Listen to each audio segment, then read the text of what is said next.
तो atrial fibrillation में क्या हुआ इस पेशेंट में कि एवी नोड के थ्रू पाथवे ट्रेवल ही नहीं करने की, क्योंकि इतनी एबनॉर्मल इंपल्सेस जनरेट हो रही थी कि वो यहां से ना जाके कंडक्टिव टिश्यू के थ्रू जाना शुरू कर देंगी।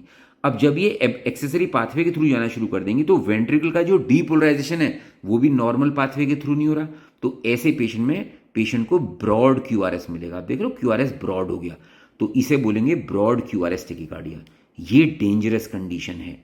तो इसलिए अगर WPW सिंड्रोम के पेशेंट को एट्रियल फिब्रिलेशन भी हो गया तो भैया उसकी तो आफत है। ये समझ लो जैसे एक करेला दूजे वो नीम चढ़ा जो होता है वही वाली कहावत है। मतलब पहले से उसको तो बेचारे को आफत प्रॉब्लम थी कि WPW सिंड्रोम था, अब इसको एट्रियल फिब्रिलेशन और हो गया।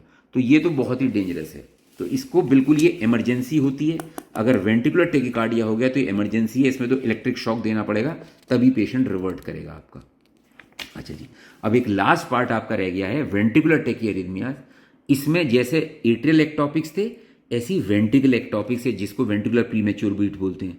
अब जब वेंट्रिकल एक्टॉपिक है तो बेटे क्यूआरएस कॉम्प्लेक्स एबनॉर्मल होगा। आप देखो ये पहले पीवेवाई क्यूआरएस नॉर्मल था, फिर टी वेव, फिर पी वेव क्यूआरएस नॉर्मल, फिर टी वेव, अब बिल्कुल एबनॉर्मल आ गया। यानी कि ये जो फोकस है कहीं वेंट्रिकल से उठा कोई एबनॉर्मल फोकस और उसने इंपल्स बना दी, तो ना तो पी वेव दिखेगी ना कुछ दिखेगा, एक ब्रॉड क्यूआरएस दिखाई देगा।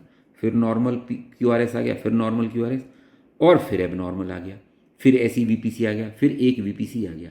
तो इस रिदम में देखो 4 तरह के वीपीसी हैं और चारों की शेप जो है अलग अलग है। इन दोनों की तो एक है, इन 3 की अलग अलग है। तो इसलिए इसको बोलेंगे हम मल्टी फोकल एक्टॉपिक्स। यानी कि ये जो एक्टॉपिक्स उठ रहे हैं किसी एक कॉमन जगह से नहीं उठ रहे। जैसे ये वेंट्रिकल है तो ऐसा नहीं है कि एक ही जगह से एक्टॉपिक उठ रहा है। पता लगा एक एक्टॉपिक यहां से उठ गया, एक वेंट्रिकल के यहां से उठ गया, एक यहां से उठ गया।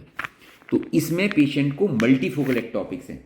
अगर यूनिफोकल होते यानी कि एक ही फोकस था, यूनिफोकल की प्रोग्नोसिस अच्छी होती है, मल्टीफोकल की प्रोग्नोसिस बेकार होती है। तो ये तो रहा वीपीसी। फिर इसी में चीज होती है वेंट्रिकुलर टेकिकार्डिया। ये बेसिकली जिन पेशेंट को दिल फैल जाता है जिसको कार्डियोमायोपैथी बोलते हैं या जिसको एमआई हो जाता है, हार्ट अटैक पड़ जाता है, उनको बेसिकली ऐसा हो जाता है जिसमें वेंट्रिकुलर रिदम जो होती है बहुत ज्यादा हो जाती है, ब्रॉड क्यूआरएस टेकिकार्डिया मिलता है। तो पेशेंट का हार्ट रेट ज्यादा होगा लेकिन क्यूआरएस ब्रॉड होगा। तो ये बस आपका है। और कुछ फाइनल ईयर में अगर आप कुछ थोड़ा सा कुछ आए, कुछ लगे कि आपका रह गया है तो बाकी फाइनल ईयर में डिस्कस कर लेंगे। वैसे मुझे लगता नहीं, ये आपको पीजी के लेवल तक आपको आ गया है, इससे ज़्यादा किसी को नहीं आते एरिथमिया, सब कंफ्यूज रहते हैं। मुझे लगता है आपको बहुत अच्छी तरह